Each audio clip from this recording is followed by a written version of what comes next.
Oi, pessoal! Vamos falar um pouquinho de sistema endócrino, que é o sistema responsável pela produção dos hormônios do nosso corpo, né? Os hormônios, eles são substâncias que caem na nossa corrente sanguínea e atuam no nosso corpo, regulando o nosso organismo, né? E realizando algumas funções. Então, vamos entender como é que funciona um pouquinho esse sistema. Então, eu tenho aqui uma imagem que mostra as principais glândulas endócrinas do nosso corpo. Então, nós temos aqui a hipófise, que é aquela glândula que eu já venho falando para vocês, que se localiza aqui bem no centro do nosso cérebro, né? Ela é uma glândula grande produtora de hormônios, eu diria até que é a principal produtora de hormônios do nosso corpo. Nós temos também a tireoide e as paratireoides, que se localizam bem aqui, ok? Temos o pâncreas, que é um órgão que a gente já falou dele lá na nossa aulinha de sistema digestório, e agora a gente está falando novamente, porque além dele produzir o suco pancreático, que vai atuar no sistema digestório, ele também atua na produção de hormônios. Temos as suprarrenais, nós também já falamos dela na nossa aula de sistema excretor, elas são as glândulas que se localizam logo acima dos rins. E nós temos as gônadas, que são os ovários e os testículos, que nós vamos falar bastante deles na aula de sistema reprodutor na semana que vem, tá bom? Então vamos lá. A hipófise, também chamada de pituitária, ela se localiza então bem aqui no centro do nosso cérebro e ela vai ser responsável pela produção de um monte de hormônios. Ela é regulada por uma outra estrutura cerebral, que é o hipotálamo, que vai produzir substâncias de liberação que vão permitir a ativação dessa hipófise. Então, é como se ele mandasse substâncias que ligasse a hipófise e falasse, ó, agora você pode funcionar. A hipófise, ela é dividida em hipófise anterior, que é um dos lados dela, que também é chamado de adenohipófise, e a hipófise posterior, que é a neurohipófise. E aí, eu tenho um montão de hormônios que é produzido por essa hipófise. Olha como ela é importante, né? São aqui, ó, o adrenocorticotrófico, gonadotróficos, tireotróficos, prolactina, GH, o ADH e a ocitocina. Esses 5 primeiros aqui, ó, que estão mais localizados aqui embaixo, eles são produzidos pela adenohipófise. E esses aqui, esses dois, são produzidos pela neurohipófise, tá? O que esses hormônios fazem? Esses 3 primeiros aqui, ó, que terminam com trófico no nome, o adrenocorticotrófico, o gonadotrófico e o tireotrófico, eles são hormônios que eles vão ativar outras glândulas produtoras de hormônio. Então, o adrenocorticotrófico, ele é um hormônio que vai agir nas adrenais. Professora, mas que glândula é essa que você não falou? As adrenais, elas são as suprarrenais, é a mesma coisa, tá? É apenas nome diferente. Então, o que esse adrenocorticotrófico faz? Ele é produzido pela hipófise, cai na corrente sanguínea. Quando ele chega lá nas suprarrenais, né, ou nas adrenais, ele liga as adrenais. É como se ele apertasse o interruptor, puff, permitindo que essas glândulas produzam outros hormônios. Então, para vocês terem uma ideia, né, as adrenais, elas produzem, por exemplo, a adrenalina, elas produzem a aldosterona, que são outros hormônios que a gente vai ver daqui a pouco. Então, o que eles fazem? A hipófise produz esse adrenocorticotrófico que vai cair na corrente sanguínea e chegar lá nas suprarrenais. Chegou nas suprarrenais, ele aperta um botão, tuf! E aí, essas suprarrenais começam a produzir aldosterona, começam a produzir o cortisol, né, que é o hormônio típico delas, ok? Então, eles ativam outras glândulas produtoras de hormônio. O mesmo vale aqui para os gonadotróficos, o LH e o FSH, eles vão agir nas gônadas. Então, são hormônios que agem nas gônadas, ok? A gente vai ver isso mais em detalhes na nossa aulinha de sistema reprodutor. O tireotrófico, que é o TSH, né, que é a sigla, ele vai atuar na tireoide, fazendo o quê? Ligando a tireoide também, para que a tireoide produza outros hormônios, que é o T3 e o T4, tá? Então, para a tireoide produzir o T3 e o T4, ela precisa ser ligada, precisa apertar o interruptor dela. Quem vai apertar o interruptor dela para ligar essa tireoide? O hormônio tireotrófico, que é produzido pela hipófise. Aí nós temos a prolactina. A prolactina, ele é um hormônio responsável pela produção do leite, tá? Do leite materno. Então, ele vai aparecer em alta na mulher após a gestação, né? No momento do nascimento do bebê. Temos também o GH. O GH, ele é o hormônio de crescimento, então ele vai estar em maior intensidade, né, em maior concentração, quando o indivíduo ainda é criança e está em fase de crescimento, né, criança, na puberdade. Após a idade adulta, ele permanece, porque ele é responsável também pela cicatrização, regeneração, né, mas ele vai se apresentar numa taxa bem menor, se comparado com outras fases, que é quando a gente está em crescimento, né, mais elevado. E aí nós temos também aqui, produzido pela neurohipófise, o ADH. O ADH, eu já comentei com vocês na aula de sistema excretor. Ele é o hormônio antidiurético, ele atua lá nos rins, reabsorvendo a água e mandando a água que entra nos néfrons de volta para a corrente sanguínea. Então é o que faz a nossa água ela se manter no nosso corpo, a gente não ficar fazendo xixi até desidratar. Esse é o hormônio ADH, deem uma olhadinha lá na aula de sistema excretor que a gente já falou dele. E temos também a ocitocina, que é o hormônio responsável pela contração uterina, que é o hormônio que vai estar em alta no momento do parto, quando a mulher vai ter o bebê, que é quando o útero se contrai.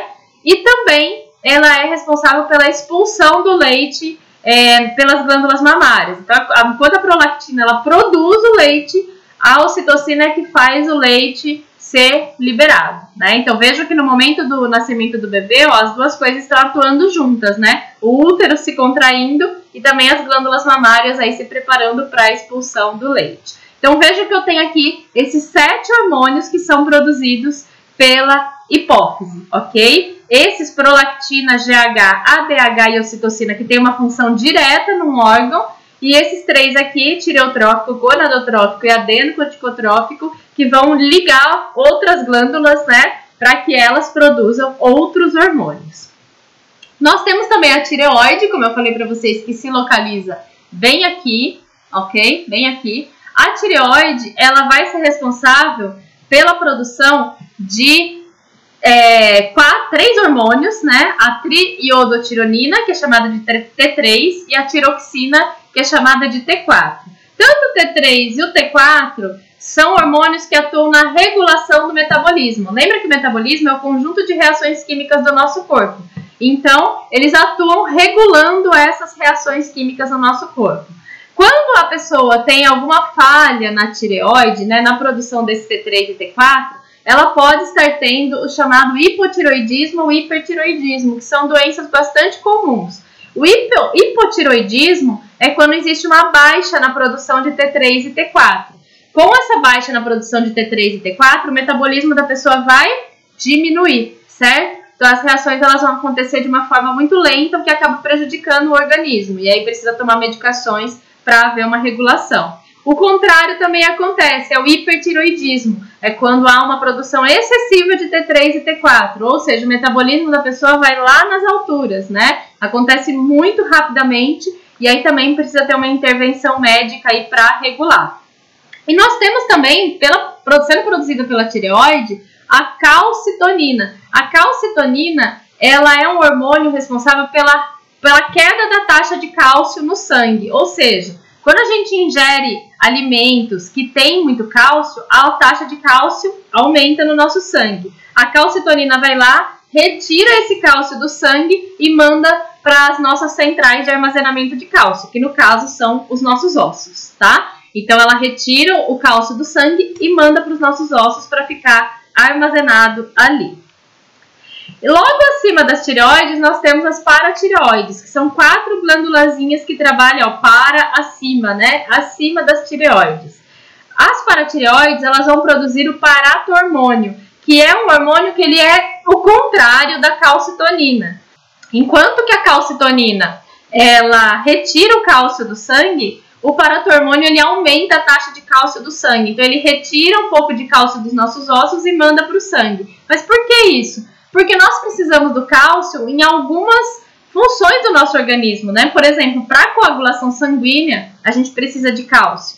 Então, o cálcio que está armazenado no nosso corpo, ele vai ser transferido, parte dele, né, para a nossa corrente sanguínea em alguns momentos, e quem vai fazer isso é o paratormônio.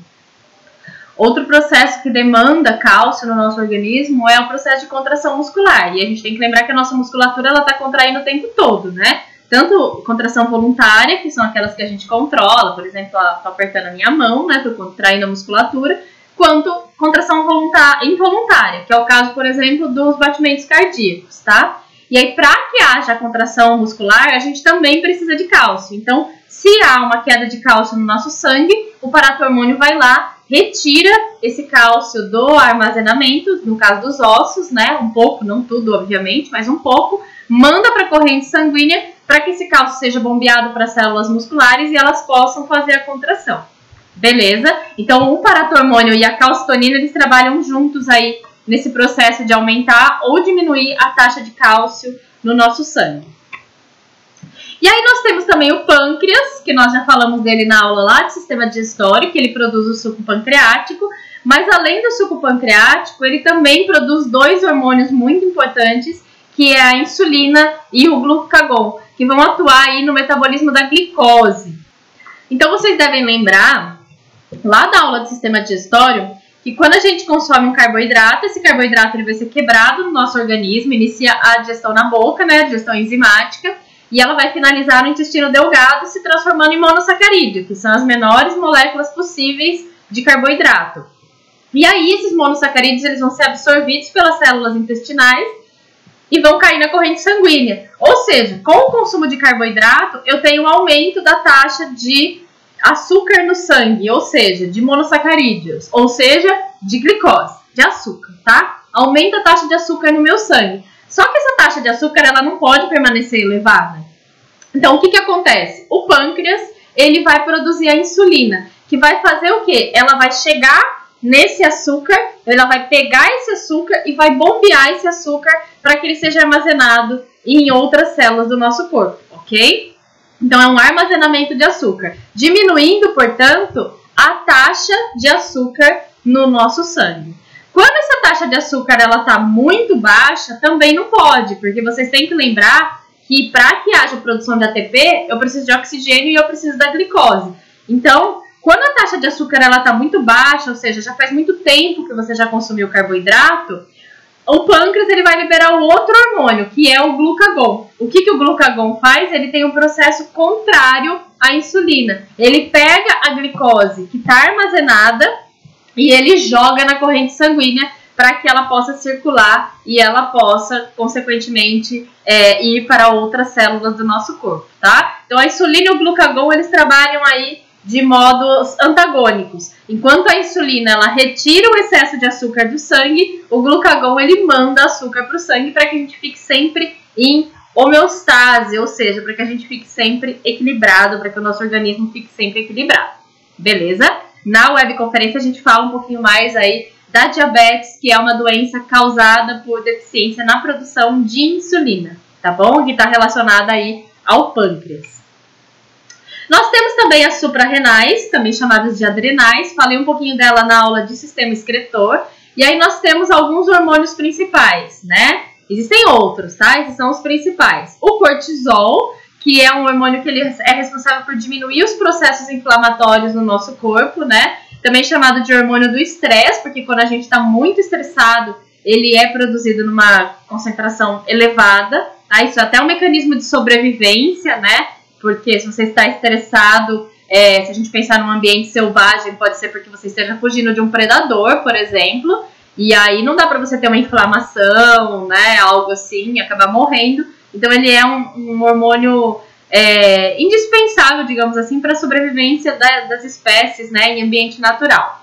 Nós temos também a aldosterona, falamos dela na aula de sistema excretor, que ela é responsável pelo metabolismo dos minerais, ou seja, a reabsorção de sais nos nossos néfrons, né, que estão lá nos nossos rins. Então, os sais que entram nos nossos néfrons, uma boa parte, eles voltam para a nossa corrente sanguínea por causa da aldosterona.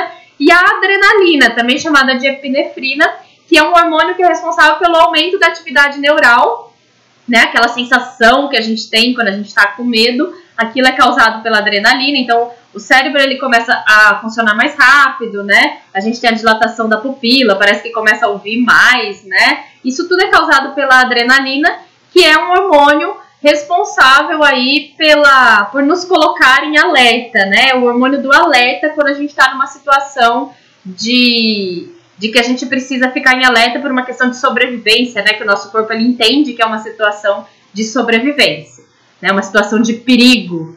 E aí a adrenalina é que age nesse processo, que é produzida pelas adrenais, então pelas suprarrenais. E nós temos as gônadas, testículos no caso dos homens, que vai ser responsável pela produção da testosterona. A testosterona é que está ligada à manutenção dos caracteres sexuais masculinos, né? Ou seja, as características masculinas, produção e manutenção dessas características. E na mulher, os ovários, que são dois também, assim como os testículos, que vão atuar aí os estrógenos, no aumento do endométrio, que é a parede do útero, que vai preparar esse útero para caso haja uma gravidez, e também pelos caracteres sexuais secundários femininos, né, que são as características físicas femininas, e a progesterona, que vai ser responsável por manter esse endométrio no caso de uma gravidez, ok? E aí nós temos também o timo. O timo, ele aparece bem aqui, nessa região. Ele aparece principalmente em crianças, até uns 5 anos mais ou menos ele já se desapareceu, e ele vai ser responsável pela produção de glóbulos brancos por meio da ação da timosina, que é um hormônio também que é produzido pelas crianças. Bora lá para os exercícios então? Vamos lá fazer exercício. Então vamos lá. Em relação ao sistema endócrino, são feitas as afirmações abaixo. Assinale a alternativa correta. Vamos lá. A. As paratireoides localizam-se na região posterior da tireoide e secretam o hormônio de crescimento, GH. Não, gente, o hormônio de crescimento ele é produzido pela hipófise, né? Então está errado. B. A hipófise é uma região do sistema nervoso localizada na base do encéfalo que secreta hormônios que controlam o funcionamento do hipotálamo. Não, na verdade o hipotálamo é que produz substâncias que controla o funcionamento da hipófise, não o contrário, né? Então a B está errada. É o hipotálamo que controla o funcionamento da hipófise, não a hipófise que controla o funcionamento do hipotálamo. O pâncreas é responsável pela secreção de hormônios que controlam a atividade da tireoide. Não, o pâncreas produz insulina e glucagon, né? D. A tireoide localiza-se no pescoço e é responsável pela secreção do hormônio tiroxina, que inibe a remoção de cálcio dos ossos e a saída deste para o plasma. Gente, a tiroxina, ela atua no metabolismo dos indivíduos, né? Então, tá errada. Então, correta só pode ser a alternativa E. As suprarrenais ou adrenais são responsáveis pela secreção da adrenalina e a noradrenalina, principalmente em situações de estresse. É isso mesmo. Correta, então, a alternativa E. Beleza? Até a próxima videoaula, então. Beijo. Tchau, tchau.